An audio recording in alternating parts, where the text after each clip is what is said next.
சிறகடிக்க ஆசை சீரியல்ல நாளைய எபிசோட்ல என்ன நடக்குது அப்படின்னு பார்த்தீங்கன்னா, ரோகிணி எப்படியோ ஃப்ரெண்டு வித்யா கிட்ட சொல்லி முருகன் மூலியமா பணத்த அரேஞ்ச் பண்ணி, சிட்டி கிட்ட போயிட்டு அந்த நகைய ரூ. 1,00,000 குடுத்துட்டு வாங்கிடுறாங்க. ரோகிணியோட பிளான் என்ன அப்படின்னு பார்த்தீங்கன்னா, அந்த செயின கொண்டு வந்து விஜயா கிட்ட குடுத்தா, விஜயா அதுக்கப்புறம் நம்மகிட்ட நல்லா பேசுவாங்க. பழைய மாதிரி அப்படிங்கிற நெனப்புல தான் ரோகிணி இந்த வேலையெல்லாம் பண்ணிக்கிட்டு இருக்கு. செயின ஆனா கண்டிப்பா விஜயா வாங்கிக்குவாங்க. ஆனா கரெக்ட்டா வந்து பார்த்தீங்கன்னா, ரோகிணிய திட்ட தான் போறாங்க. அதே டைம்ல அந்த நகை வந்து ஒரு திருட்டு நகை. அந்த நகை யாரு உரிமையாளர் அப்படிங்கிறது தெரியல.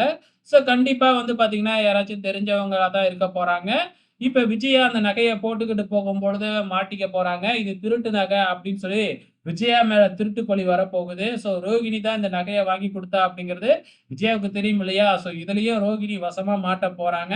இதுக்கப்புறம்னாச்சும் ரோகிணிக்கும், சிட்டிக்கும் தொடர்பு இருக்கு அப்படிங்கிறது தெரியுமா? அப்படிங்கிறத வெயிட் பண்ணி பார்க்கலாம்.